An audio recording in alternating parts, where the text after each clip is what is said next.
Ah.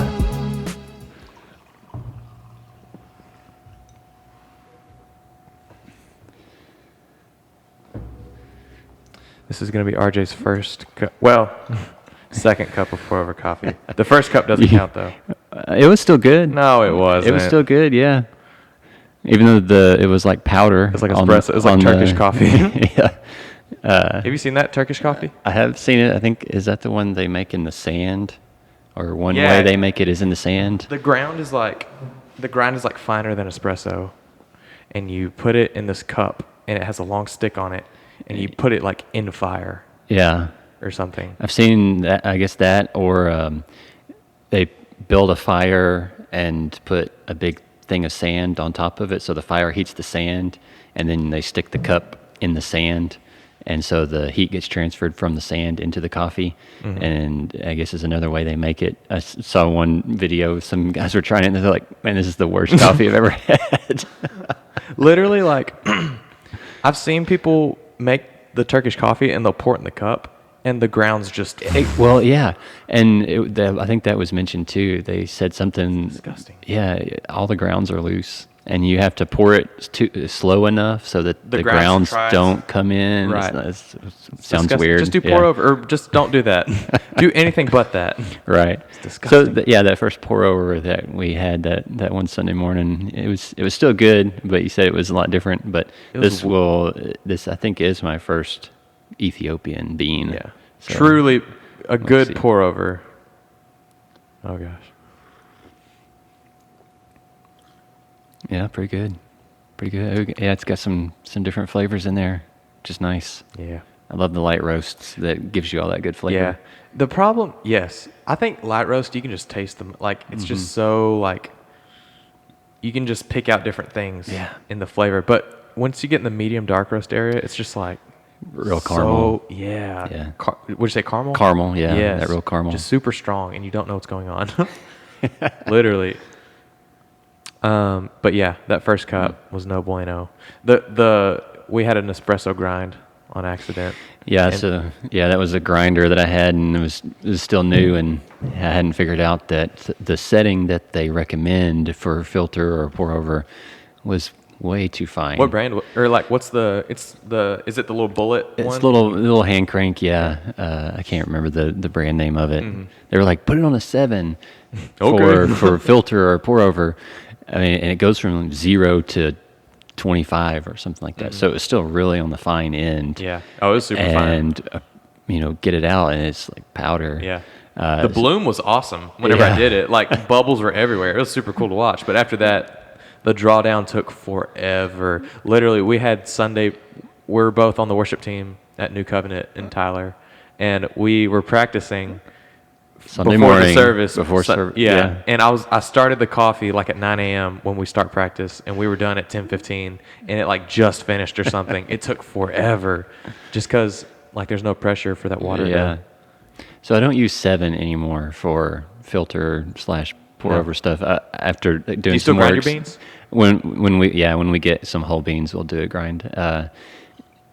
I use like 24 now. Oh gosh. So that seems to be more like more accurate. A medium grind instead of a 7. Yeah.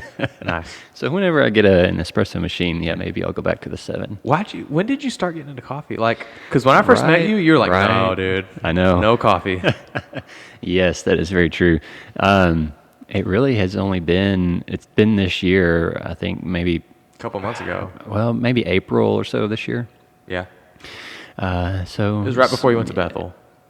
Yeah, maybe a little bit before then, because I had already, was exposed to it and was going to go and try the coffee shops there in Reading. Mm-hmm. So I'd already been exposed to it and become a coffee drinker. Mm-hmm. So yeah, it was only about within the last 6 to 8 months I had strongly opposed all things just coffee. Just because the taste? You just thought it was disgusting? Well, I never had really drank it. Yeah. I just never had the buy-in on it, I guess.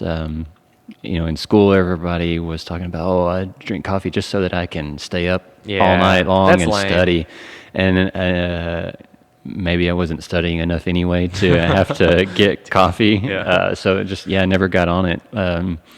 And then my wife, Jennifer, she picked up this new coffee maker at the house, so it was really accessible. Yeah. And since it was there, she was making it. I said, yeah, let's give it a shot. And then started reading more about it. You just went straight like black coffee? Pretty much. At Dang. the beginning, we were trying some of the more flavored drinks with the creamers and whatnot. And as started looking more into the science and everything, coffee, of course, that triggers my analytical brain and the nerd brain. And then then I'm just all about the black coffee. So you just really get the taste of that bean, which also why I guess I lean more towards the light roast, single origin stuff. Yeah. Yeah. You like Ethiopian the best?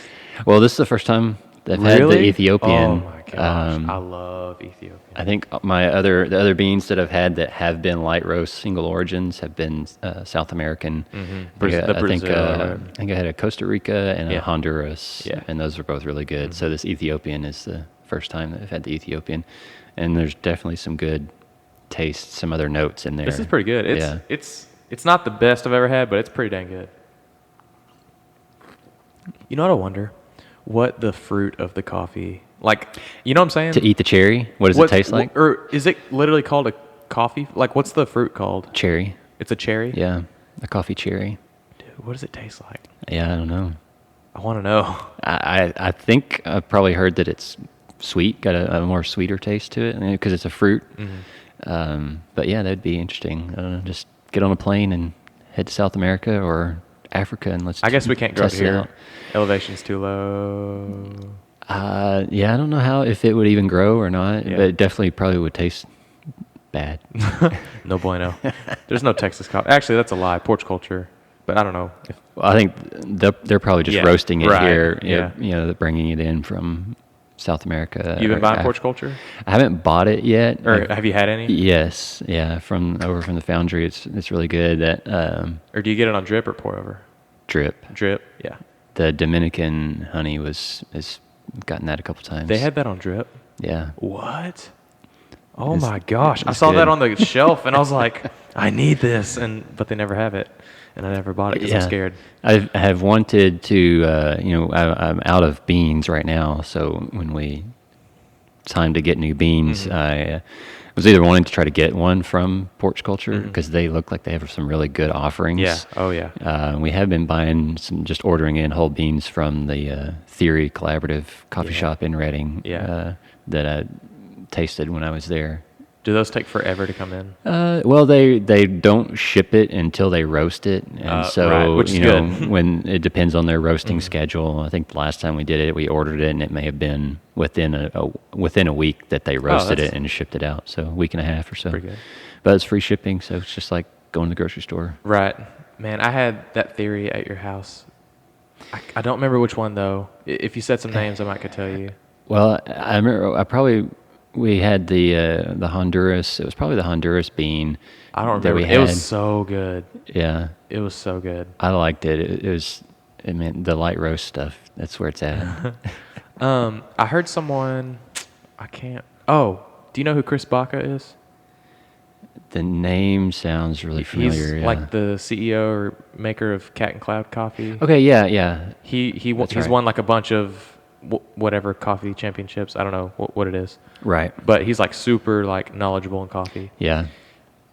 And this kind of made me sad about pour over. He said, the way you want to pour water is like the way a coffee maker does it, like a shower head. Exactly, yeah.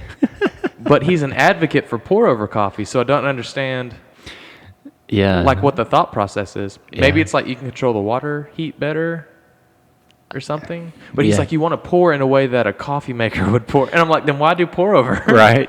Yeah, I don't know. I mean, because pour over and your filter coffee maker, I think the process is pretty close. The pretty only similar. thing that would be different is the way the coffee enters the slurry, but it doesn't matter. Yeah, I don't know. And maybe it goes back to the shape of the carafe with the cone, and it's because that's sort of different than a drip coffee makers maker. Are like, and then they're flat. They could be flat at the bottom. I mean, the one that we have is sort of a cone, but it's not a cone. So but it's not flat at the bottom. Dang. But yes, that Chris Bach, I watched a podcast that he was the guest on and talked about his. Was it Matt D'Avella? Yeah. I love Matt D'Avella. Oh my gosh, that dude! His filmmaking is so good. Yeah. Do you watch his videos? Not a whole lot, but just picked up a few of them. Yeah. And so I watched that interview with Chris here recently. Listened to his coffee, and he talked about his barista competition experience. What do they do? Just pull shots, or what do they do? He said he kind of described that it's this whole big deal. There's the part of making the coffee, but you're also judged on presentation and like storytelling. It's like aesthetic and stuff. Yeah, so you got to be a good communicator, and you got to be captivating and entertaining at the same time as knowing how to make coffee. Dang, that's nerve-wracking. And he said, when he first started it, he was like, I thought I was going to be really good, and then he just got blown away by the competition. Because I feel like they all could, dang, I'm about to sound like a jerk. I feel like as far as pulling a shot, you can practice it for years and years, and there has to be a point where you master it, right? Like you grind it this certain way with this really good grinder. You learn how to, use the portafilter and, press it in good. And then you put it in there and you set your set. I feel like there's a point where you get it. Right. So then it's like, okay, everyone at this competition can pull a shot like you. Now it's like, how do you present it? Exactly. Dang. And what he described was, they had all these stories about how they found this bean, or the story of this bean. Where did it come from? What origin? The farmers that are growing this bean. Yeah. We're helping them out. We're doing this big cooperative, blah blah. And that story goes into part of the judging of the competition. So Dang. Pretty crazy. Just not just getting your beans at the shop and making a shot. Yeah. But coffee has been.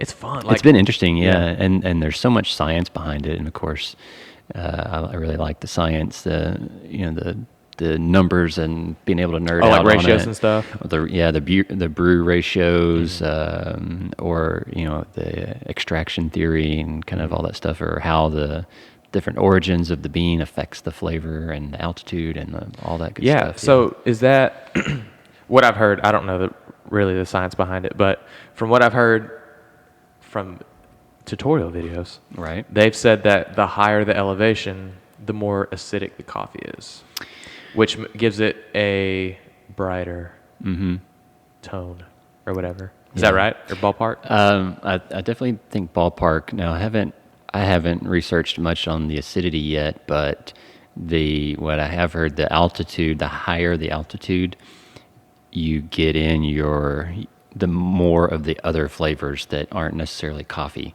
So like the cherry. You get your lemon. bright, the lemon, the floral notes, all the other fruity tones are going to come from higher elevations. Coffee that's grown at a lower elevation is going to be your more earthy, chocolatey, nutty type of flavors. But I heard one source put it that the acidity is where all of your flavor is, your pizzazz, and it's sort of like wine. Wine, it's got an acidity, and that's what gives it its profile, its zing.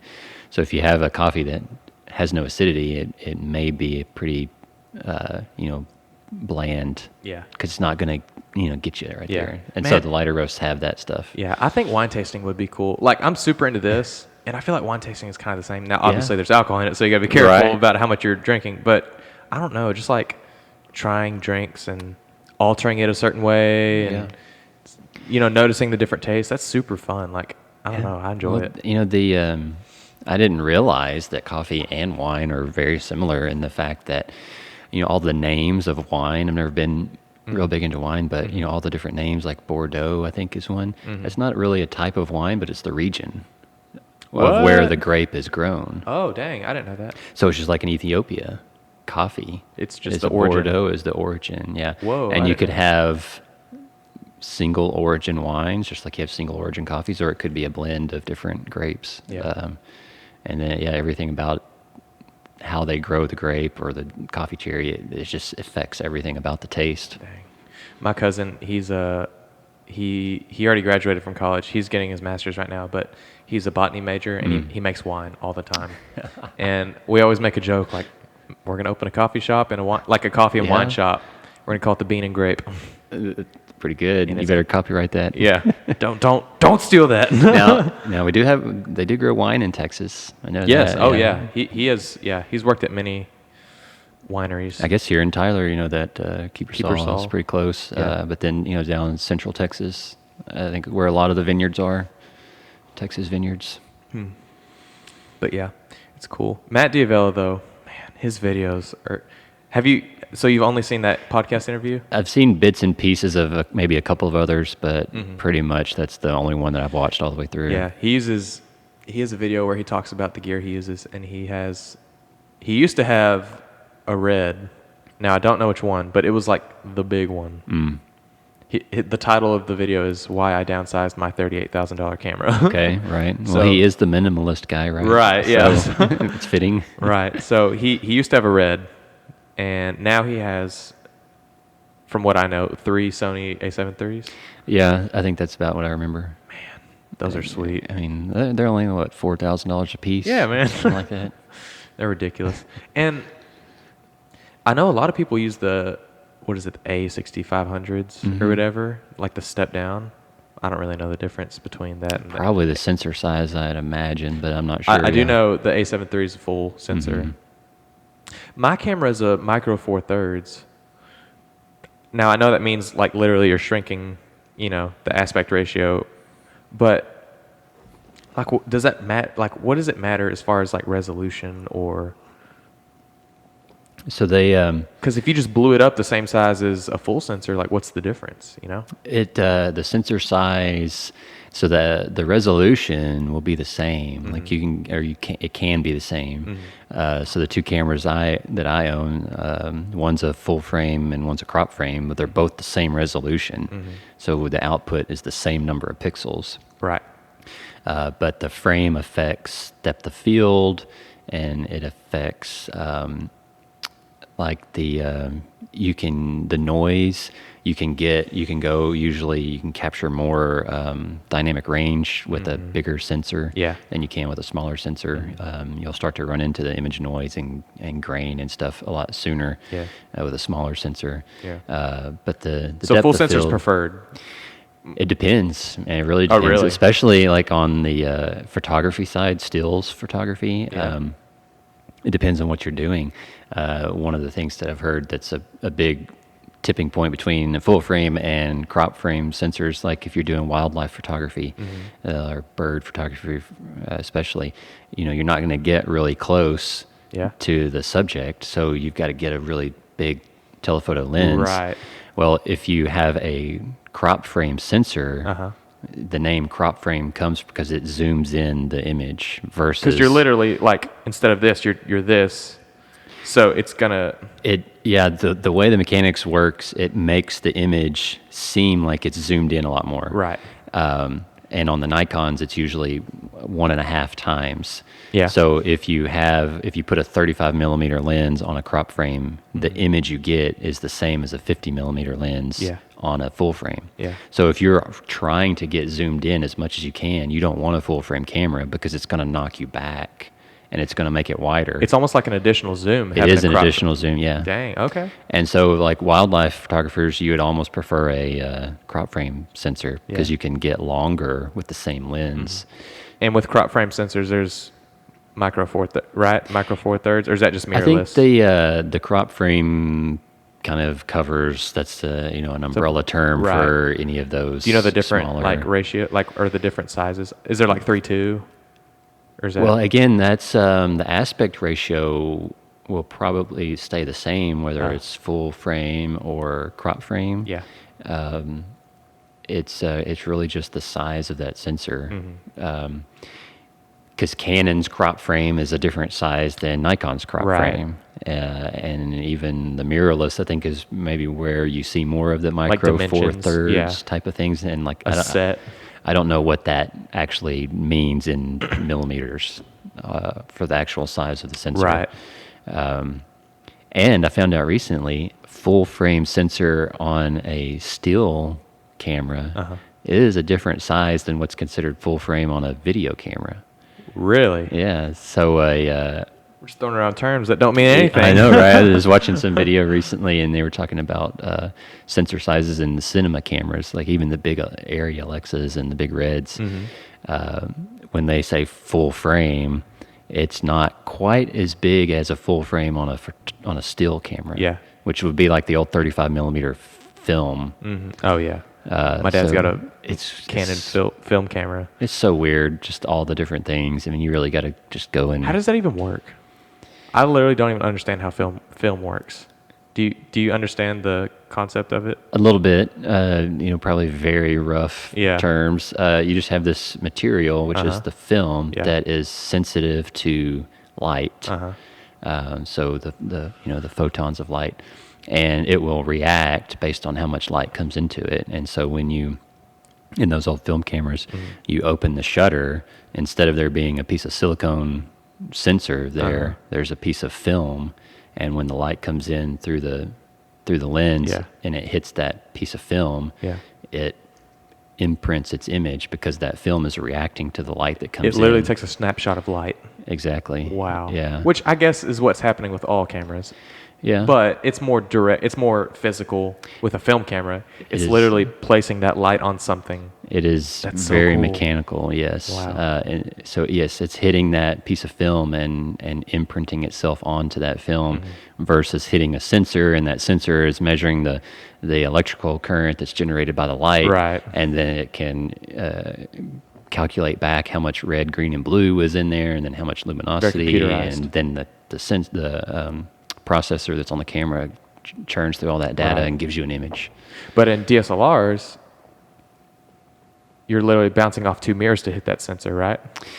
Not when you take the image, I don't believe. I think when you take the image, the sensor is direct, right? Oh, so when you open it, the sensors, it just comes in and hits the sensor. But when you, film? When you're looking through your viewfinder on the DSLR, because your viewfinder is going to be above where the sensor is, you've got mirrors that change the light that comes through your lens, and it'll bounce it up to the viewfinder. Gotcha. And when you open your shutter, that mirror moves up out of the way, and the light hits the sensor directly. Oh, so that's literally only for your benefit. Like, the mirrors are just for the photographer's view. Yes. It doesn't affect the actual picture taking process. Correct. Really? So okay. And I think it's a difference, like really old cameras. Like SLR or... Well, so the whole DSLR or SLR is, with the DSLR, it's digital single lens reflector. Okay. So it's that whole SLR part, the single lens reflector. So there's only one lens. Before you had SLR, you had a different lens that you would look through to actually compose. So you had multiple lenses. So now that when they take that away, you get the single lens, but then they put the mirror in there so that it reflects it up to your viewfinder. Wow. And then mirrorless is just all digital. Mirrorless is all digital, so your viewfinder is more of just an active readout of your sensor. So your sensor is always processing the data to give you what's in your viewfinder. And you have two DSLRs? Two DSLRs, yeah, two Nikons, a D3200 and a D750. Yeah. And I'm guessing you, or maybe not prefer a DSLR over a mirrorless, but... Well, when I started getting into this whole photography game, cult, it was a little more, I think, before the mirrorless really started to take off. This was probably so that was recent, 6 years ago. Oh, really? Yeah, mirrorless. They were out, but they were fighting the battery life. The battery life on it wasn't too great. So you were chew through your battery pretty quick, but. So it was just kind of a result of when I got started in it and how we got started. The D3200 was pretty accessible. That's cool.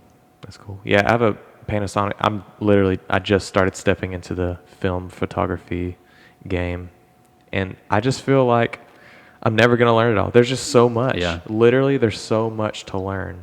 That's why we have YouTube. Yes, and Peter McKinnon and Potato Jet. The rest of the Canadian filmmakers. Yes. But we don't have a one wheel. Right, so we're not legit. Nope.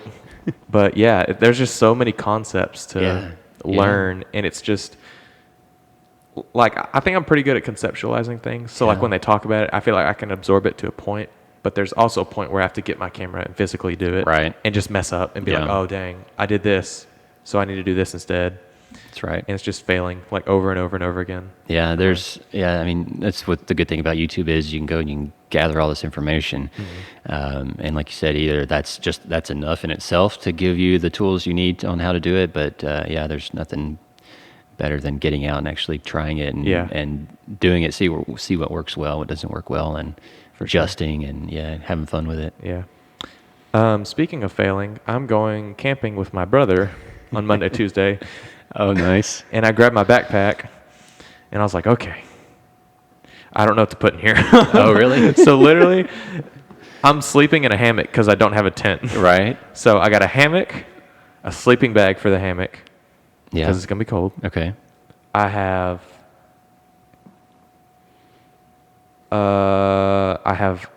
a mug for drinking / eating stuff out of. Right. Good. I have a bag of white rice. I have an MRE. I have a knife. Yeah. I'm bringing a 22. Okay. Because we're just going squirrel hunting. Right. For 2 days. Nice. And that's all I have. And I don't know what else to put in there. Literally, I'm just like drawing blanks. I'm like, I'm going to die out here. Yeah. Is my sleeping bag and hammock enough? Right. Oh, I have a bladder. Yeah, for water. Yeah, I have a Camelback. It's Sure. really small. It's not ideal, but it's all I have right now. So Okay, yeah. I think it's like a liter. That's not right. Maybe there a lot Like of a 3 liter? 2 to 3 liters is common size for those bladders. Yeah, I so it's think. probably 2 to 3 liter, Yeah. whatever that is. My brother has a life straw, Mm-hmm. and according to him, we're going to be near a stream of some kind. So Yeah. he's got that. But yeah, I just like, what do I do? Oh, I have oatmeal.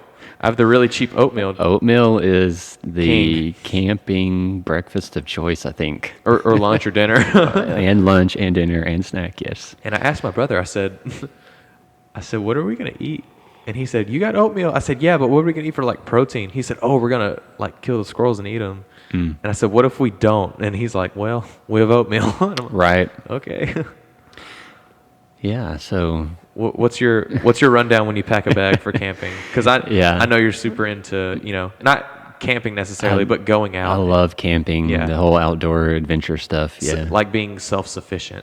Just having everything in your bag. Yes, that is something when you go on these trips. I really like those types of trips.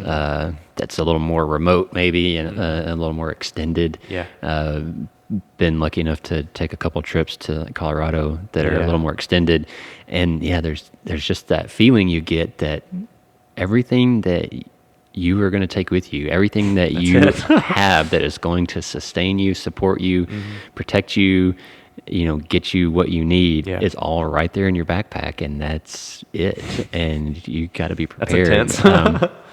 So it really does. It brings out the whole self-reliance and being able to support yourself. Do I have everything? It brings that extra kind of that whole feeling kind of hovers over your trip, and it's like really puts a lot of things in perspective. So if you're talking about, hey, what do I bring? Man, it really what's depends. your rundown? Yeah, it depends.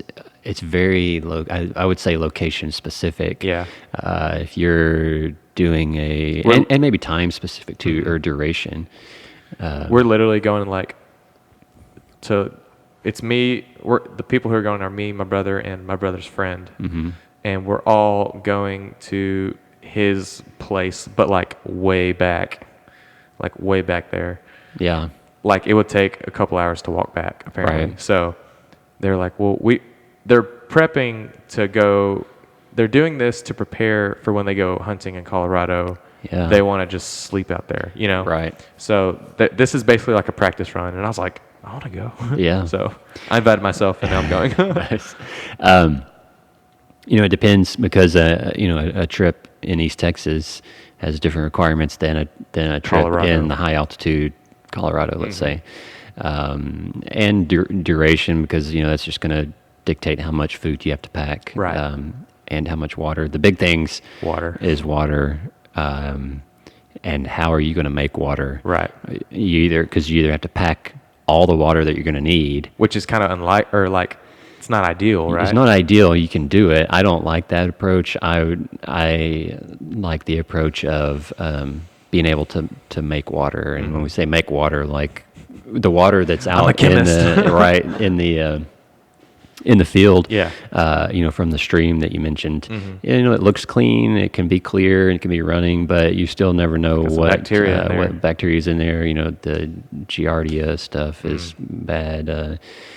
You'll get real sick. You have diarrhea for days. Exactly, which just dehydrates you and then you die. Right. Yes, for sure. But so I have a filter. I take a filter and I'm able to filter the water. So you just drop the hose in the stream and pump, and you get endless water as long as you have a water source. Right. That way you can cook and drink and whatnot and just refill it. Yeah. As you go along. Usually when we're hiking on our longer trips, we'll hike from spot to spot and we plan it out ahead of time to make sure we have a water source nearby. Yeah. And refill the hopefully you bring like one bladder, right? Or some kind of water container. Yes. So hopefully, refill right. all your water containers and then carry extra exactly. if you can. Yeah, because you may be hiking in the morning, you may be at the stream where your final destination is going to have the stream, but that's going to be 10 miles away and 10 hours away. Right. So yeah, I'll take the filter and usually a bladder or two and then some plastic water bottles, yeah. Because you can squish, when they're empty, you can squish them down. The bladders? Or just the water bottles. Like, they would take up no room. No, well, mine are the big, like the reusable, like I think meant like Ozarka. Yeah, no, definitely not the Ozark, because those don't work, because those, you can't put the filter head, like the Nalgene type bottles, they are big. They match the filter. Yeah. And so you put the attachment of the filter directly on there, and it's a lot easier to fill them up. So water is the most important thing. I mean, you want to make sure you've got enough water. Yeah. And then food, you need the protein and the nourishment to give you the energy. Yeah. And I feel like, so obviously you don't want to pack a lot of like fatty foods. Well, maybe. Depends. Oh, really? Yeah. I was thinking like carbs would be kind of a good thing to have an overabundance of. Yeah. Like obviously protein would be great. Yeah. But, you're going to pack a steak? Probably not. No. So what does that leave you with? Like protein bars? Protein powder. Right. So there's, and again, it kind of depends on your geography, because if you're at altitude, you're going to burn calories a lot faster than you are here in Texas, where we're not at altitude. You can't breathe up there. So your calorie requirements are going to be drastically different. Yeah. But certainly you want things that don't require preservation. So you basically anything that's dried. Yeah. Like, do you do MREs? I've done the MREs on one trip. Are they good? It was all right. It worked. Another trip, I tried the freeze-dried meals that I've done some prepackaged ones, and those are pretty good. Those are the ones that taste probably the best. What do you mean freeze-dried? Like, so everything's freeze-dried. Yeah. But we've done like chili. Some pasta dishes, some like chicken pasta type of things, and all you do is you just got to boil your water, and you pour it in the bag, and it reconstitutes it, and you get a pretty decent meal. Yeah. And those are usually chock full of all kinds of bad stuff for you. But if you read the label, it's like sodium times a million. Yeah. Yes, but it may not be a bad thing, especially again if you're at altitude. You're just pouring all of those nutrients out of your body as you sweat and exert yourself, so you need a lot of sodium. Yeah. I've done the make your own. I've made my own freeze-dried meals with like you take maybe pasta, and you really just have to find like a freeze-dried meat. I've done the freeze-dried chicken is kind of the easiest one to do. But so you put your pasta and your chicken, and then you just start spicing it up, like oregano and cumin, or if you're going more of like a Mexican style, some spices, pepper, and some Tony's on there, whatever, some Creole, and then you just pour your boiling water in it and let it sit, and then you got whatever, beef stew or chicken stew or chicken taco soup, whatever. Dang. Yeah, my food game is subpar right now. I need to work on it. I think that's the hard that I have found. So the couple of trips I've taken, what I have found is food for me has been the most difficult part. Yeah. And if you don't get it right, you can get in trouble because... Are you referring to taste or just... just calorie count? Calorie count, I think the big thing. But taste has some to do with it, because if the food's not going to taste appetizing to you, you're going to be Put less off apt eating to it. eat it. Yeah. When you're hiking, you have to eat. Yeah. You've got to eat. And that's where I've struggled with my food setup, because I'm either not getting the right foods or I'm not eating enough of it at the right times. And so you end up getting sick, and then you're just kind of done. Yeah. But granola bars. I've taken like a block of cheese, the summer sausage, that type of thing works well. Yeah. Crackers. One of the things I heard that I'm going to try the next time I get to go, Fritos is a good snack. Like the chips? Yeah, the chips. Really? They have a pretty good calorie to weight ratio. So, you can eat them, you can get a lot of fat and carb, and it doesn't take up a whole lot of space. Yeah. Oh, I guess you would want some fat, because Yeah. that takes forever. It takes yeah. forever to burn. Like the good fats. Obviously, you don't eat like bull crap. But Right. you want to eat like good, unsaturated fats. Yeah. Because you're gonna store that, and your body's gonna take forever. Yeah. For it to burn. For it to burn up.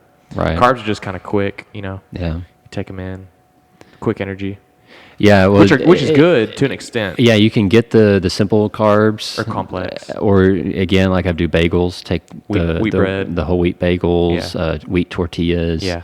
That are going to be more complex. It'll be a longer release of the energy. Yeah. Tried the energy, get energy gels or chews, like little the energy Gatorade gummies, ones. whatnot. Yeah, so done those. I used to eat those when me and my friend Caleb, we were training for a half marathon. I used to eat those gels. Right. They're gross. But Yeah. I mean, it'll You just got to do what you got to do to get energy, especially, and it's like was singing with our Colorado trips. I mean, some of the trips that we done, I did the 4-pass loop in Colorado, which is outside of Aspen. Okay. And you hike around the Maroon Bells. Where's that at in relation to the state? Like south, kind of west? almost right in the middle. Oh, okay. It's central Colorado, just outside of Aspen. Yeah. The Maroon Bells I think they're listed as the most photographed mountains, especially in Colorado, but maybe in the United States. Oh, dang. On just about every postcard from Colorado, it's going to be the shot you're at. I think it's Crater Lake or Maroon Lake, one of those. And you're looking up the valley into the Maroon Bells, and they're these very distinct pyramid-shaped mountains, and the lake is right in front of it. Yeah. And you time it where you get the reflection of the mountains on the lake. Oh, dang. Everybody does it. It's like the cliche, But it looks mountain. But you have They're to do pretty it. intense. Yeah. Well, so the 4-pass loop walks around those mountains, the Maroon Bells, and it gets its name because you go over 4 passes, so up and down four times. Like bells. And it's like 30 miles around. Well, when you're at the very back of the loop, I mean, you're 15 miles away from the parking lot at your truck, which is your kind of Home. saviors or your help, your medical help. Yeah. And so you're so far away. So when you're out there and you're that remote, you've got to make sure that you're nailing your food. Because if you run out of food or you don't have the right food and you don't get your energy, and then you just crater and you tank and you're on the very backside, You're screwed. You can't get out. Yeah. Because if you don't even have enough energy to walk, that's your only way back is to walk. So it becomes very helicoptered critical, out of there. right? Yeah, and that's what I was saying. Kind of when you get that whole feeling of there is nobody out here that's going to help me to an extent. Cool. It's very cool because it puts like this extra Pressure. level of pressure, but it's it's a good If you challenge. prepared well, it's a good challenge. Yeah. What was I gonna say? I can't remember. I know what I was gonna say. You're talking about the picture that everyone takes. Yeah. We need to go to Banff and take a picture of Moraine Lake. I love Moraine Lake. From what I've seen in pictures, obviously I haven't been there, but Now, is that the one that McKinnon did? Yeah. Is it his bucket shot? yes, he thing? flew all the way out there. Yeah. On a whim. Right. Yeah. And he ended up getting really lucky that day and with the snow and he whatnot. wanted it. Yeah, he wanted his goal. Peter McKinnon is who we're talking about. He's a really famous photographer, videographer, influencer on YouTube. He is really, really, really good. Yeah, he's good stuff. Very thankful for him. He has a lot of good information on YouTube. Yeah. But so he wanted a picture of Moraine Lake in Banff, Canada, which is in Ontario. Maybe. Do you know? I'm I not don't know. sure, It's yeah. in Canada, but it's this beautiful lake with a bunch of mountains around it. And he wanted a picture of when it snowed and snow was on the mountains, but the lake wasn't frozen over yet. It was still water. And it only happens for like a couple days or a Right. couple hours or something. So he like looked at the weather one day and it like just started snowing. So he flew all the way out there. He was like in the US somewhere and he flew all the way out there and took a sweet picture. Yeah. And he prints all of his pictures. Dude, that's so cool. Like on a huge canvas. Yeah. Man, I need to do that. Right. Because like you want to digitally back up all your stuff. Yeah. I think that's really important. But like you want it on physical. You want a physical copy too. Because like, what if something happens to your external hard drive or Yeah. whatever? And some of those guys that are really legit about it, they've got 2 or 3, 4 or 5 different digital backups. Yeah. You know, you've got a RAID system, which is making like 5 copies of it locally, and Yeah. you put it in the cloud, and then you maybe have another offsite Yeah. storage location. So And I just have like my computer storage and my single 1 terabyte drive. You know. Yeah. So if I lose my stuff, I'm in trouble. right, yeah, Man, yeah. I learned just doing this video stuff. Like, I know. I've done 2 podcasts, and like this will be the second one, and I've already used like I have a terabyte, and I have like 700 whatever storage left, and I'm like, dang, like this is gonna eat it up pretty quick. And Yep. everyone told me you'll never use a whole terabyte. Like a terabyte will last forever, and maybe for Yeah, normal stuff. for non-film makers, But film just eats it up. It does. Gosh. And it's insane. And when you think about getting into the big cinema cameras that are doing 8K and whatnot, maybe I mentioned it to you, but I was watching somebody and they said we did a 30-second clip on an 8K camera, and it's like 40 gigabytes. Gosh.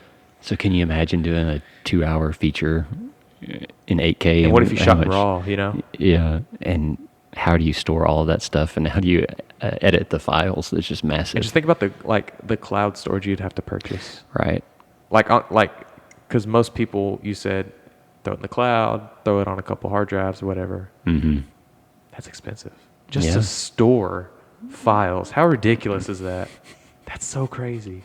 Oh my gosh. I was complaining buying this external hard drive, 1 terabyte. It was like $50. I was like, this is so dumb. Right. And then I looked around. There's like an 8 terabyte drive that was like $700. Exactly. It's crazy. Yeah. But yeah, I want to go to Moraine Lake so bad. It's Yeah. so pretty. Yeah. Canada's definitely a lot of good outdoor landscape stuff. Yeah. We can go to Tim Hortons. Mm. Eat some donuts. How about that? How about that? How yeah. about that? Yeah. Make sure you take your toque. Yeah. Yeah. Yeah, I want to go to Canada. Me, my brother, and my cousins, we're talking about going next summer, but I'm graduating, so we can't. But I want to go at some point. Yeah. And I was like, what are we going to do? They're like, I don't know, just walk around, check everything out. I've always wanted to go from the winter snowboarding, skiing. They've got a bunch of good spots up there. Yeah. Whistler, Blackcomb is like the big ski area. Yeah. I think the biggest one in North America. It's just huge. Yeah. And it's up there in Canada. I don't even know like what goes on in the northern part of Canada. Like as far as the map goes, literally it just breaks up into islands. Like what? Yeah. Surely not all those are, people aren't on them. It's literally like hundreds of islands. Have you seen it? Do you know what I'm talking about? Vaguely, I guess maybe more on the northeast side. Yeah. I guess when Hudson Bay and all that stuff, it kind of breaks up. But Yeah. it just, I guess it does. It turns into eventually, or at some point, it turns into the glaciers or the ice caps, and Some then rich guy buys it, Then builds a you're mansion just on there. you're next door to Santa Claus. Yeah. at some And you're point. good. Yeah, Yeah. But yeah, I want to go to Banff. I think that'd be fun. Go to Canada. yeah. So with your camping thing that you asked about, yeah. and you said you're doing a hammock. Yeah. And if it is going to be cold, you just got to be careful with the hammocks. Will they break? No, Oh. but you can be a little more susceptible to the cold because you're elevated. Eating the wind. So you need to put, you're going to have something to cover up with that's going to be on top of you, but you've got to have something underneath you. I'm putting the sleeping bag in there. Is that what you're talking about or no? Like even more so, I need something else? Well, you need to lay on something. Like you have your hammock, you need to put something down first and then lay on that, Well, and even then the put your sleeping bag, me getting in the sleeping bag wouldn't be enough. If you had another sleeping bag, maybe you could put like another layer underneath, because that underside surface is going to let all the cold air in. Yeah. So usually with the hammocks, they make these things called like an under quilt. Mm-hmm. And it's like a big insulated quilt, but you attach it to the underside of your hammock. So not inside, but on the underside, and it insulates you from the cold coming up from underneath. Yeah. Or if you have a sleeping pad, which is like the foam pad, it's kind of like a yoga mat type of thing. Put that down in there first, and then put your sleeping bag on top of that. I actually do have a really thick yoga mat. Yeah, I would take that, and I would put it. I have another sleeping bag. Either one, but I think you're probably going to want something. Yeah. Because that's a good point. I didn't think about it's that. like so I use a tent on the ground. Yeah. And you really don't ever want to sleep on the ground. Your sleeping bag right on the ground. It's uncomfortable and it's cold, probably. Yeah, it's cold because you need to break that thermal path between the ground and your sleeping bag. Because the ground's a whole lot colder, It's so massive, and so it'll absorb. It'll absorb all of your heat. It'll just suck it right out. So that's where those little foam mats come in. Yeah. To break that connection between you and the ground. Yeah. And I think it becomes more critical when you get up in the hammock. I haven't done the hammock, but a lot of people say you got to be real careful because you can get cold really fast. Yeah. They're comfortable though. Yeah. I love getting in a hammock. Yeah. So fun. You got to sleep. You got to get in there and kind of get an angle to get a good posture so that you don't just turn into like the banana and like fold up in the middle. Well, mine's not a big one. Mine's a real short one from Walmart. It's like $20. So nice. That's why I was like earlier, you're like, you need to be careful in the cold. And I was like, why? Because it'll break. Because the string, Well, yeah. Who knows? Yeah. But yeah, it's going to be fun. I'm excited. I can't wait to and that's what sucks about living in, cities and stuff. You can't see the stars. Like all the artificial light just kills the stars and you can't see anything. So I think looking at the stars will be pretty sweet. Are you going to try an astrophoto? Try to do some stars? Yeah, I'm bringing my camera for sure. Yeah. I've done that. I've tried it a couple times. It's fun. Yeah. It's when you can, and it's insane to think that, you think about taking a picture of the Milky Way galaxy. Yeah. And it just feels like it's so far off. I mean, you just go outside in your backyard, and you can even take it from here, in town probably. But I mean, it's not hard to go and set your camera up and take a picture, and you can see the Milky Way galaxy. Yeah. And so it's insane. What camera settings would you go for? Yeah. I mean, you're long, opening up your aperture. You got to get all the way. You got to get as wide as you can. And if you're able, you're talking like 1.8, like. Yeah. So it does depend, but you want a wide lens and a big open aperture because your light's going to be low. Yeah. So you want to let it all in as much as you can, but so you're going to be taking a longer exposure. Right. But you remember, if you think about everything as standing still, like you think that coffee cup's standing still, but that coffee cup's really moving extremely fast because the Earth is spinning and then the Earth is orbiting. Well, the Earth is spinning, but the Milky Way, it's also spinning, but it's not spinning relative to us. So when you have that long exposure, if it's too long, you're going to blur all your stars and they just turn into lines. Dang. Right? Because the sky is moving. So you've got to let enough light in, but keep it short, the exposure short enough so that you don't blur everything out. Yeah. And the focal length helps with that. So you got to have a pretty wide focal length. So don't zoom in. You need to be really wide, and that lets you have a longer exposure before you blur. Yeah. And then ISO, we're cranking that down? No, you kind of got to get that up high because again, you're not going to have a whole lot of light. Yeah. So you have to help it a little bit, but you just. Yeah. I hate using ISO. Yeah, and that's where it just gets so it literally looks almost artificial. And I know you have to use it sometimes. Well, and that's again, so you asked earlier, what's the difference between a full frame lens and a crop frame? Yeah. Or a full frame sensor and a crop frame sensor? Yeah. Well, this is one spot where that comes into play because a full frame sensor is going to give you a lot more performance. You can crank your ISO up a lot higher before you start to degrade your image. Yeah. A smaller sensor. You're going to notice it faster. Yeah, because all those pixels are packed in so close. Yeah. Man, it just, 800, at least on my crop camera. 800 is about all I can use before you just start getting all this nasty color noise. Yeah.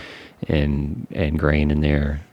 Yeah. Rule of thumb for like, I'm still learning, but like rule of thumb for me, I try and get my ISO as low as I can. Exactly. You know, I'm gonna adjust my, like, referring to photography. Yeah. I'm gonna adjust my, you know, f-stop and shutter speed. Like, I'm gonna try and bring my ISO as low as I can, and then adjust my shutter speed and f-stop if I can, you know, to get a good exposure. Yeah, and that's a good thing because that's a good rule. Because the lower your ISO is, the better quality you're going to get. And all the cameras, they have a base ISO, like we were looking at yours earlier, and your base was 200. Yeah. Some bases are 100, and I think some bases are 50. Dang. And so all that means is when you're at that ISO, that's the best quality for that camera. Right. And the further you move up, the more you're going to get noise. Right. Because that ISO is just trying to amplify that signal, and when you amplify it, you just get noise. Yeah.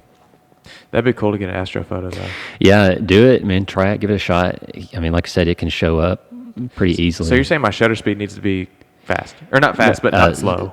Slow. You're talking about, you know, possibly a second or longer. But you're not talking about like 5 seconds. I mean, it could be. Depends on how much. It depends on your aperture that you have. Like, what's the lowest aperture? Right. Well, lowest number, but what's the biggest that you can open up? You know, that's going to be dependent on your lens. But you're saying you don't want it so, like, you would think you'd want it really slow to get that full picture. Yeah. But you're saying since in space we're moving, right? We're rotating, and then we're rotating around the sun, and then you know, Milky Way galaxy's moving. Yeah. The stars are going to move. Exactly. So there's a rule, and I can't remember offhand because it's been a while since I've done the astro photos, but it's called the 500 rule. Yeah. And I think you have to take your focal length and divide it by 500, or you divide 500 by your focal length, and that gives you that's your exposure time, your shutter time. Yeah. So let's say, I think it's probably going to divide 500 by your focal length because that makes a little more sense maybe. Okay. So if 500 divided by 50, what is that, 10? Mm-hmm. So you could have a 10-second exposure before you started to blur. Yeah. And if you keep increasing your focal length, so if you do 500 divided by 100, well, that's 5. Yeah. So it's a lot shorter because you're zoomed in closer, and the star will move more relative to your frame size if you're zoomed in. Yeah. So you got to find that 500 rule, and that tells you, okay, I can't go over this exposure time. Yeah. And so you know that's your max, and then you can adjust your other settings to give you a balanced image. Yeah. And if you do it correctly, like, you can see the galaxy. Like, you can see it. Like, it's not just stars. No, you're seeing colors. You're seeing colors, and you're seeing all the gas and the dust, and I mean, like, the galaxy. It's legit. It's insane. So I've done it a couple times with Milky Way. Mm-hmm. I tried it on. So the season of the year affects things, and I think it's the Milky Way. One of the cool things about astronomy is they have all these cool terms. So the galactic center is only above the horizon for us in the northern hemisphere, I think, during the summer months. And you're referring to literally the middle point of is it a black hole? Well, they think, there's a black hole that is at the center, but if you think of, you know, the center of the galaxy where all of the most concentration of stars are, it's really bright, and it's got all that clouds of dust and gas and all that's right there at the center. Well, that galactic center only comes above our horizon, I think, during the summer months. So during the winter months, you're only seeing the arms of the galaxy. So it's less intense, but it's definitely there. Yeah. But during, so, you know, we're in fall moving towards winter now, so that center may not be visible, but you can get some of the arms. Yeah. And then the other one, Orion, the constellation Orion, I think it may be more of a winter constellation. I can't remember. I've done that one a couple times, and you can, if you take a picture of Orion, you can see the Orion Nebula. Oh, wow. With your camera. Wow. Pretty cool. That's ridiculous. Because, like, what's the limit to what we can see out there, you know? Because theoretically, there shouldn't be anything blocking our view to the edge of the universe. right? I mean, our eyes, Yeah, the limit of our eyes. There's definitely going to be all the dust and junk that's out there that will refract the light and break it down, to where it makes it harder to get through. And then especially here, being on Earth, light has to come through the atmosphere, and that blocks a lot of stuff. That's a good point. So that's why the space telescopes like Hubble and whatnot can see so much more and further away. But yeah, you're really just going to be limited to what you can see with your lens, and the amount of light that you have available. Yeah. That's where, if you talk about sensor size, we're on our cameras, we're talking maybe a 35 millimeter sensor. Well, with these telescopes, your sensor is getting like 30 feet or 30 meters, maybe. I don't know. These massive telescopes. That way they can gather so much light and see further and further away. That's crazy. Me and my brother were talking about this, and I don't know, and maybe they've observed that the universe is expanding, right? It's almost, that's fact, right? Or I believe according so. to the scientific community, it's widely concluded that the universe is expanding. Expanding, yeah. So if that's the case, what happens when you get to the edge?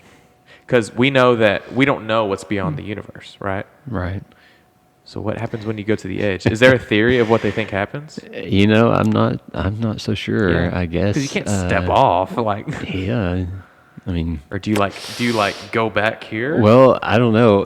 There's all this physics stuff is way over our heads. So interesting. Yeah, it's definitely over our heads, but it's interesting to think about because it makes you ask these questions that are just ridiculous and crazy. It puts you in your place. We are not the most, we are not as big as we think we are. Right. We're specks of dust. And so, I've never thought about what happens at the edge of the universe, but I do know, or somewhat familiar with, in the quantum mechanics world, there's this whole theory about that could be just this holographic projection. Oh gosh. And so maybe the edge of the universe is just the end of the game. It's the edge. So, they think that could be this projection of something else that's being projected onto what we call the universe. Is that the same theory that's like we might be in a video game? Is that the same thing or is that different? Well, I guess I'm not sure. I guess it could be the same thing. Yeah. But maybe different. Yeah. So maybe if the edge of the universe is like the screen that you're being projected onto, so you just can't go any further. There's just a bunch of 12-year-olds playing our game, Yeah. Gosh, wouldn't that suck? We realize it's just a bunch of snotty 10-year-olds playing a video game and just controlling us. What was it? Men in Black, the original Men in Black movie. At the closing of the movie, it was. I haven't seen it. They start zooming out of the Earth, and it's like the Earth. You can see the moon, and then our solar system, and then the Milky Way, and then all the galaxies, and it just keeps going out and out and out, further and further and further. And it turns out that all of that stuff is in this one little marble, I think. Oh. And then there's this giant alien that's playing marbles, and he's flinging all these marbles around with all these other universes, and just knocking things around. So yeah, I guess that could be it. Gosh. So we know that, or I say we know, the scientists say that in the center, so we revolve around the sun, our solar system, because its mass is so great, there's a bigger gravitational pull. We don't pull the sun pulls us around it. Correct. Our mass is less than the sun's. Yes, correct. And the same theory goes for how we revolve around the center of our galaxy, right? So our solar system is revolving around whatever the center of the galaxy is, which they assume is a black hole, right? Yeah. Yes, correct. And is that true for every galaxy? They think the center of all galaxies is black holes, or do you know? It's theorized that especially the larger galaxies, that there's very likely and it's not just a black hole, but they think it has to be what they call a supermassive black hole. Oh. So which just has an insane amount of gravity, and that's why it's able to anchor everything around it. Yeah. But the smaller galaxies, I don't know if it doesn't necessarily have to be a black hole, but there are so many stars and so much gas and dust that's down there. It's sort of the same thing, but it's basically that concentration of gravity. Yeah. The accumulation of things. That's keeping it all in there, right? So my question is, what is guiding the rotation or movement of our galaxies? Is it the expansion? If we're assuming the universe is expanding, they believe that the best theory of creation, or the beginning of the universe is the Big Bang, right? Don't those kind of go hand in hand? If you believe the universe is expanding, the best theory is the Big Bang theory, or no? Maybe and I say maybe because I think even though if you say the Big Bang happened and we are expanding, I believe they've measured and whatever and figured out that we're expanding too fast for the Big Bang. So there's something else that's pushing everything out. Interesting. Because the speed at which we're expanding doesn't match up what they would have expected. With the force that was exerted from the Big Bang. Right. Interesting. And that's where the whole dark matter and dark energy comes into play, because which we know nothing about, right? Pretty limited, I think. Not a whole lot. And so that there's something else out there that's pushing everything apart. So we're not. Our galaxies aren't revolving around something. We're literally expand. Or is there something that we're going around? I don't think that there's necessarily anything that we're going around, because the space between galaxies to galaxies could be, just unimaginable. Yeah. Far, far, far away. Have you ever seen the Hubble Deep Field image? You got to check it out. Maybe you find an image of it and throw it up on the thing, the post. But so imagine looking at the Milky Way, like in the night sky, or looking at the night sky and you see all the stars. So the Hubble Deep Field image looks just like that, just a sky full of stars. Yeah. Except they're not stars. Every one of those little bright spots is a galaxy. Right. That has its own billions of stars inside of each one of those little dots, and there's a billion dots on the screen. So just to put it in perspective, just if we can go back down to us. Right. So there's us, right? And there's how many people on Earth? Do you know the number? 7 billion, I think, right now. Something like that, yeah. Yeah. On Earth, okay. And then we are in an accumulation of planets in our solar system. And we revolve around the sun. There's 8 planets, right? Not 9. I don't know. I still hold on to Pluto, I guess, yeah. Pluto's your friend. In my kindergarten, they taught us how many planets. They taught us there was 9 planets. So I learned that too. Early 2000s, they taught us that. Because didn't Neil deGrasse Tyson, wasn't he the one who kind of started that? Caused Pluto to get excommunicated. Come on. Right. Yeah. What the heck? I know. So 8 planets, we'll say 9 for Pluto's sake, around the sun. That's our solar system. Correct. And there's how many solar systems in our galaxy? Who knows? Billions? Is that safe to say? Probably, yeah. Okay. A lot. And they each have planets? Or no? Maybe. Not every star I don't think has planets, but there's a large number of them, yeah. So billions of solar systems in our galaxy, and then outside of our galaxy, there are billions of galaxies in the universe. Yes. Oh my gosh, that is amazing. Exactly. That literally gives me chills thinking about that. Right. That is amazing. And so, we said that a lot of those galaxies may be far away, but I think there's at least one thing that's going on in space and in the universe where these 2 galaxies are on a collision course and they're going to run into each other. Oh, dang. And so in that case, they'd be really close to each other, but they may be super far away in other cases.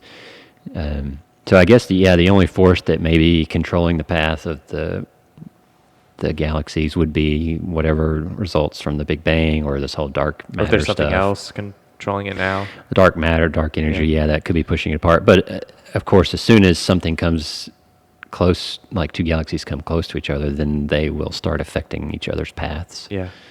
And the bigger one always wins. Yeah, for sure. That's life. Dang, that's crazy. And a black hole, that's just that's a hard concept to grab. It's a hard concept, but it's so cool. Yeah, let's talk about it. It's so cool. Talk to me, RJ. So a black hole. And do they always originate from dead stars? Yes. Okay. Yeah, that's how they are Come into formed, yeah. right? So you got to look at a star. The way a star works is, so way back when there was all the matter that was created, Yeah. And if there was enough matter that was able to concentrate close enough together, Yeah. all those particles have gravity, and so they're attracted, and so more and more stuff gathered together, and it got super dense and hot enough that all of those particles started to fuse together. Most of it is all hydrogen. So a star works by taking hydrogen, and there's so much gravity, it's so concentrated that it gets squeezed together. So two hydrogen atoms squeeze together and make helium. Yeah. So it's nuclear fusion. Well, the result of that is this massive release of energy, which we see as light and heat from our sun. Both. So, our sun is this gigantic nuclear reactor. Yeah. That's just nuclear bombs going off, all the time, billions of them. It benefits us. And it benefits us. Well, the only way that sun or that star is able to live is because that nuclear force, that explosion, is pushing outward. Yeah. But at the same time, there's this massive gravity force that's trying to squeeze everything down. And when a star is alive and burning, those two forces are in balance. But eventually, the fuel runs out, so all that hydrogen gets used up. And then but that gravity is still there, so you can't produce the same amount of explosions. So you start to lose that outward force, and that inward force takes over. Gravity always wins, and the end. the end. And the star has to be big enough to form a black hole. It can't just be any star. Oh. It has to be big enough. So when that nuclear fusion stops, the gravity takes over, and it just smashes all of that matter down to a point. And we're talking about like a tennis ball. Some like of the small. numbers that they describe are just insane to think about. And our sun is actually extremely small relative to everything that's out there. Have you seen the Louis Giglio thing? Where maybe. He like puts the sun Yes, up to like this yeah, huge I've star, seen and those. then another huge star next to that sun. So our sun is really small. It wouldn't make a black hole, but if it's big enough, right? Oh, okay. So you think about taking our sun, and it's I don't know how many times bigger than the Earth, but it's huge relative to the Earth, like a million times bigger. So imagine taking that sun and squeezing it down into a ball whose diameter is only like 10 miles. So it's just super, super small. Well, when that happens, if it's big enough, it gets squeezed down so much. It can't take it anymore. The gravity is just so massive that it implodes. It just squeezes itself to oblivion. And because gravity affects everything has mass, even light, the photons, has mass, and gravity works on mass. The gravity is so intense, it's so massive that it won't even let light escape. And so there's this point. So you've got this big thing, and it's just sucking all the stuff into it. So you're saying the gravitational sense, whenever that star was getting compressed, it got so small that the gravity that was a product of that was so great that it literally exploded, or it couldn't take it anymore, so it expanded. Or something like that. Well, the mass, like all the mass gets squeezed down. Yeah. And I heard one number, like a black hole is like taking, I think it's 800, let's say 800,000 or something. I think it was this number. It's like, imagine an elephant, right? Yeah. It's big. Take 800,000 of those and put them in a box that's only 1 inch by 1 inch by 1 inch. Gosh. So a 1 inch cube. 800,000 elephants. I mean, and that's, you're getting on the level of the density that's going on in a black hole. Yeah. It's just insane. And so the laws of physics, they just can't work anymore at that point. And so everything gets sucked into it. So at that point, the gravitational pull is so strong. And Nothing can escape. You're saying that light, which has basically no mass, but it has some. Right. It's so that gravitational pull is so strong, sucks light the in. light in. Correct. Wow. So there's a point, and I mentioned earlier, the cool terms, the names that you get in physics and especially astronomy. It's called the event horizon. Yeah. Which is this plane that is the point of no return. Yeah. So once something crosses that plane, even if it's as small as a photon of light, it is never coming out. That whole subject, I'm thinking of my body. So like, if my toenail crossed that event horizon, my whole body's getting sucked in now. Right. Or just my toenail's getting cut off. You know what I'm saying? Yeah, and that is an interesting point that you bring up. Yeah. Spaghettification. I've heard that word. It is spaghettification. Yeah. It's called the tidal forces, because gravity is so intense. If you're, just like you said, your foot may be closer to the black hole than your head. Right. Well, your foot right now is closer to the center of the earth than your head. So technically, your foot is experiencing more gravitational pull than your head. But because the earth is so small relative, there's no difference. We won't experience a difference. Right. But at that level of forces in a black hole, your foot is feeling just almost a near infinite difference in force pulling on your foot than it's pulling on your head. So that's why you get stretched and you turn into spaghetti. But doesn't it literally like chop you up? Well, you would just get ripped apart. I mean, because the structures of our bodies definitely wouldn't be able to handle it. So we'd get stretched into, you just disintegrate. Have you seen Interstellar? Yes. Doesn't he fall into a black hole? Yeah. What'd you think about that? I thought, it happened, right? You saw his body. Didn't his body stretch?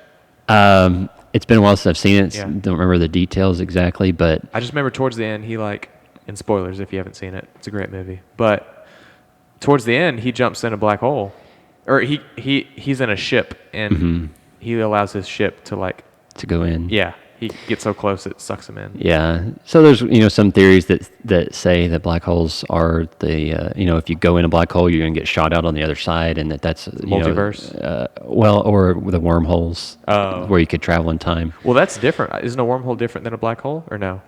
I think they can be. A wormhole is usually just considered to be some path from one point in space to another point in space. Oh, so it's not a wormhole. Like a black hole can be a wormhole. A black hole can be a wormhole. A wormhole does not have to be a black hole. Right. I guess. Okay. Is one way to say it. Like the whole. Like a wormhole isn't a thing. It's just a means. A path. Yeah, I think it's similar to like a square is a rectangle, but a rectangle's not a square. Okay. It can go one way, but it doesn't have to be the other. Gotcha. But yeah, I thought Interstellar was pretty good about its physics and whatnot. With the way that it works, because gravity and how gravity controls time. Yeah, wasn't that cool? Where they were on one of the planet with the water for like an hour or something. Yeah, but because that planet was so massive, it had so much gravity, it actually slows time down relative to everybody else. So he lost the guy all who was his time above with his the atmosphere, daughter, or whatever. He was in space. Well, in the movie, they go to this planet, and there's like 4 of the astronauts on the ship, and they're about to go see if this planet is habitable. So 3 of the astronauts, I think, go down into the planet, and one guy stays back to stay with the ship, I guess. And they're on the planet they're supposed to be there for an hour, but they ended up being there for 3 hours or something. Mm-hmm. And they go back, and the guy who stayed in the ship, he's like 20 years older. Right. And he was like, I didn't know if y'all were coming back. That's just great. Right. That's a crazy concept. And they're the same age, Exactly. They're only 3 hours past. I mean, that's the whole Einstein's whole theory of relativity, because everything's relative to your viewpoint. So when you get sucked into a black hole, if you're looking at, let's say you're going in and I'm standing outside and looking at you, you will slow down. According to me. I would never move almost, right? You would get to a spot where you just freeze. Right. And you're stuck. You're stuck on the event horizon. But according to you, time moves normally. Right. But to me, you are going to slow way down. So the higher the gravity, the slower time passes. Is that right? Or is it the other way? Yes, I think so. And speed has, some things to do with it too. Mm-hmm. Like the faster you move, can affect it all. But yeah, gravity. So Einstein said that gravity was like this plane, like the surface of this table. It's like a trampoline. Yeah. I've seen that. Or a cloth that's like suspended. It's a cloth, right. So it's space-time. It's like this 2-dimensional plane, and the more gravity you have, it's like taking that cloth and putting a big weight in the middle. So gravity creates that dip. And just like that cloth, if you were to take another ball and drop it, what happens? It falls right to the middle because it's attracted to the gravity. But if it was bigger, if the second ball was bigger, then it would push the cloth down and it would pull the other one. Right. So that's what Einstein said. And so when you imagine a black hole, well, now it's taking that cloth and it's just pushing it down so far down that time just goes. I mean, it just goes away. And they think that once you get in a black hole, there is no time. It's gone. So time stops. What happens to the person who falls in? Well, nobody knows. You go into. Do you experience it? Oh my gosh. Well, you would be destroyed by all the forces and everything. You think you would die like the second you cross the event horizon? Well, probably before, because of the spaghettification and all that. But there's this thing at the center of black holes called the singularity. Again, another just great term. Yeah. That's the point at which everything is just gone. That's what happens when you divide by zero, is you get a black hole, essentially. No, according to my math teacher, you get a imaginary number or whatever. Yeah. The Big Bang Theory. The show? The show. Oh, yeah. Great show. They make a joke about, they're talking about something that's kind of unbelievable or something like that. And they say, oh, well, that's just about as believable as saying that at the center of every black hole, there's a little man with a flashlight looking for the circuit breaker. So that's what's going on inside of the black hole. Nice. Just nothing. Nobody knows. Right. Because it's gone. And the multiverse theory, people think that, you step into another universe, right? It could be. I've heard a little bit about the multiverse stuff, and it's a way to reconcile all the quantum mechanics, because quantum mechanics says, that a particle, it doesn't exist in one spot. There's a probability that it exists, or you never know its location at one point in time, right? Well, and this is the weird thing, I think. It's like, you can know everything about a certain particle until you observe it. Yeah. Once you observe it, then you don't know where it is. And so they have to create these other theories that helps make the math work out. And I think multiverse is so one you're of those. saying at one instant, when you recognize that this atom is here, you've already lost its location. Something like that. Dang. Again, we said it's all just way beyond our knowledge. That's what stinks about these conversations. Right. Because you can't be an expert on everything. Yeah. Not saying that I'm an expert on anything, but, I focus my time more in different, like nursing school, Yeah. but not physics. But I'm interested in physics. Yeah. I just don't know enough. Right. It stinks. So with the multiverse is saying that, okay, because it can exist, I guess, and you don't know where it exists, you have to have all these other universes that allow the equations to work. So there theoretically could be multiple copies of you. Yeah. And it's satisfying all of the probabilities of where the particles are. Yeah. I think I've heard it called the mini Earths theory. I think multiverse, mini Earths. So there's that same thing. The theory is that there's an infinite number of universes, right? And there's a version of me doing exactly this, but maybe I have blonde hair. Well, the one context that I heard it put in was like, if you make a decision in this universe, you're making a decision to drink this coffee. Yeah. Maybe in the others, you made the decision not to drink the coffee.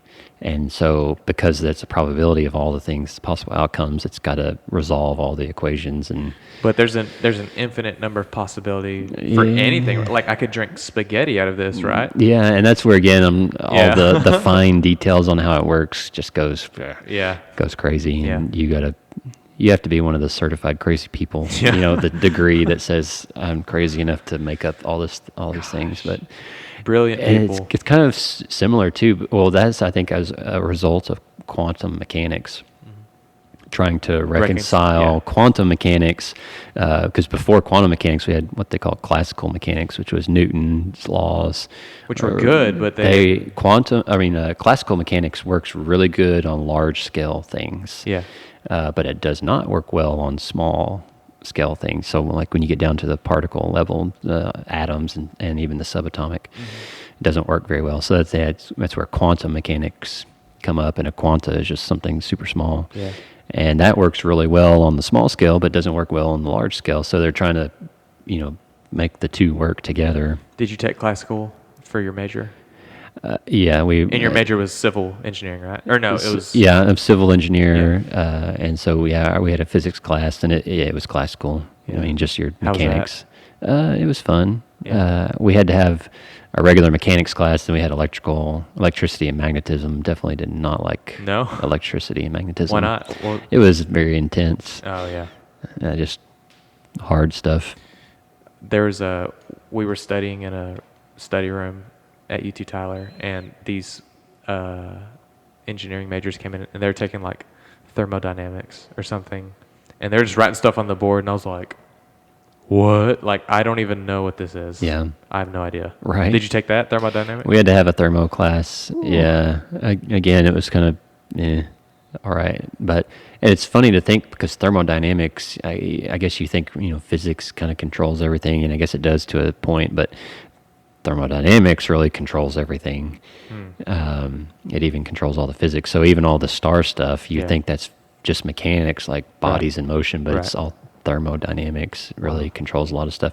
And what is it? The second law of thermodynamics, which is the entropy, that just says everything's going to crap and there's nothing you can do about it. Which is, that's an interesting thing. Entropy is the level of disorder and chaos that's in the universe or whatever. Entropy is how you measure that chaos. It's how you measure when it will go to complete chaos. Entropy is just this term that is supposed to represent the level of chaos or disorder or just crazy stuff that's in the universe. And whatever, I think they say entropy is expanding. It's always becoming, as time passes. Yeah, you're becoming more and more chaotic. Again, that's for the academia. Not for me.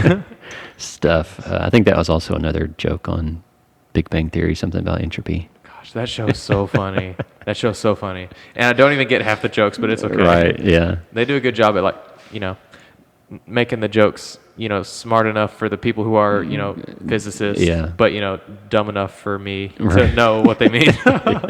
Oh, that show, Sheldon. Yeah, it's funny stuff. Hilarious. Have you seen Young Sheldon? No, I haven't. It's okay. I haven't watched that one. It's no Big Bang Theory. Right. But, kind of gives an origin to Sheldon. Yeah. It's good stuff. So there's, just insane when you think about all the physics stuff, astronomy, and the scale of where we fit into all that stuff. It's just mind-boggling. You can't even really imagine. It is literally mind-boggling. Yeah. I don't even know what to think about it. Some people, it freaks them out. And I would say it freaks me out sometimes. Not freak out's a weird word. I don't really mean it in that sense. I just mean like it really just puts everything in perspective. Yeah. But I don't get scared thinking about it. Right. It intrigues me. It makes me excited. Yeah. That there's something bigger than myself. Right. Because I feel like in life you can get so caught up in your head and think everything's about you and you know the best way and I only believe in myself. Maybe you claim that you don't, but maybe you really do, But man, that is so not the case because you have no control of what's going on in the universe. As far as like galaxies moving, planets moving, Well, and I think it's a good way to, maybe one way you can put it, I guess a lot of people struggle with self-esteem or, finding self-worth or thinking whatever they do just doesn't matter. And very nihilistic. When I look at some of this physics stuff, to me, that's a way to say, well, heck yeah, you matter a lot because you look at the scale of the universe and all the things we've been talking about. Yeah. And it's just massive, just incomprehensible. And with the number of planets, the number of stars, the number of galaxies, I mean, just so many you can't even count them. And to think that, as far as we know, there's only one life source and, in the universe, we haven't found any other planet with a society on it, that you were created, that you exist now in this point in time on this planet Earth, and there's only one of you and there's only one society, and you put that in the number of possibilities with the number of stars, the number of galaxies, that you're the only one. You're the only one of you. You're the only version of you. And that means you matter a ton. I mean, you're the only one of you that there ever was. Yeah. So everything we do matters. Yeah. Everything we do is highly consequential. Yeah. And, we're not I mean, when we look at and just in sheer size of the universe, yeah, we're super tiny, Right. but we're, as far as, like I said, we're the only ones. Yeah. And I think that's a cool thing about thinking about the universe and stuff, because in my example, it was the opposite of what you said. Yeah. It goes both ways. Right. So if you are super in your head, you think, I am the only person who matters, da-da-da-da. My life is the biggest thing in relation to everything. You can kind of look at the universe and be like, hold up, maybe not. But at the same time, if you're on the other end of the spectrum and you're like, man, nothing matters, like I'm pointless, you can recognize your originality in the universe. Right. It kind of serves two purposes. Yeah. That's cool. So yeah, do you think that there's life out there? Maybe not intelligent life, but like bacteria. Do you think there's like any form of? I don't know. It's just so big. Like, well, I don't know. And I've heard some of the things like really the only way life exists on Earth. I mean, we have the perfect setup. Yeah. And that's where where I was trying to go to is like, this is not just an accident. I mean, because the probabilities that it takes with all of the variables that have to be just right to create the conditions for life. Yeah. I mean, it's just insane. Almost designed. Right. So wink, wink. all of the conditions. I mean, the distance that we are away from the sun has to be perfect. The atmosphere thickness has to be perfect. The tilt has to be perfect. The spin has to be perfect. And that's just 5 variables or something that we talked about just with the distance between us and our sun. Right. All of the other planets affect us because the gravity. Like Jupiter sucks up all the asteroids so we don't get destroyed. And our orbit is stable, and not all orbits are stable. Oh, really? There can be things that influence the orbit, so it'll eventually will fling you off into space. I mean, no way. There's everything has been put into place at just the right amount, and if it was off a little bit one way or the other, we wouldn't have life. Yeah. And that's just to create the conditions, and then you got to actually get if you're following the academia stuff about how does these bacteria forms create, and that's a little weird. You've got to have the right matter, and you've got to have some sort of electrical current present or whatnot, and heat and water and all that stuff to form this bacteria. It's kind of weird. Yeah. I'm not sure exactly how it works. So you're saying it still takes some stable conditions, but not as stable as our sake. Right. Like they can handle extreme heat. I don't know. I guess I haven't thought about it too much, but I would probably think, nah. I'm pretty skeptical about intelligent life. Yeah. Just because again, the perfect circumstances you mentioned. The only thing that just makes me wonder is just how big the universe is, just the possibility. Yes, the number of possibilities are basically infinite. Almost infinite, yeah. But the number of variables are also nearly infinite, and so the probability of having life is near zero. And then the crazy thing to think is that for each person, like when your parents made you, like there's a gajillion sperm, going to the egg, and I don't know necessarily how that works, but assuming that you are one of the sperm heads, right. And you're also the egg, right? You won, man. Yeah, you're here. Yeah. Like maybe you were one of a million, right? Fighting to get there. Yeah, exactly. That's crazy. Yeah, that's crazy. There's so much possibility, or not possibility, but there just seems like such a huge number of ways that things could have gone down on the macroscopic and microscopic level. Right. And it just I don't know. I don't know how anyone can believe that this wasn't designed. Yeah. Well, yeah. Well, it's it blows my mind. It's because the probability that this happens, I mean, is basically zero if you're just looking at it from a purely probabilistic standpoint. And I feel like some people would argue, well, there's an infinite number of there's an infinite number of possibilities referring to the size of the universe. And exactly. its Yeah. And there's also an infinite number of variables. So I feel like people who don't believe in a designer would say that, well, if there's two infinites, there has to be one in there, and that's us. And yeah, I kind of don't know how to respond to that, because I kind of agree with them. Right. I just don't know, though. Like, I have a hard time believing that we weren't designed. Yes, it's just correct. too perfect. Like, correct. Yeah. What do you think about that? Yes, I definitely agree. I mean, it just this is not an accident. Like I said, I mean, you just can't put all of these things together by chance, by accident. So it definitely, we were created, of course, with a specific purpose and a design in mind, and because it just otherwise we should have seen it by now, in other outside of our solar system, because the number of opportunities. Yeah, that's what I was looking for. Yeah, the number of opportunities. You're saying there'd be another version of us, right, somewhere in the universe, if this was common, right? But it's not common. Maybe we had like 4 noses instead of 1 or something, but it would still be something else. Yeah, is that what you're saying? Right. If it was, if you're trying to say this is not an accident, that we're just one occurrence of life.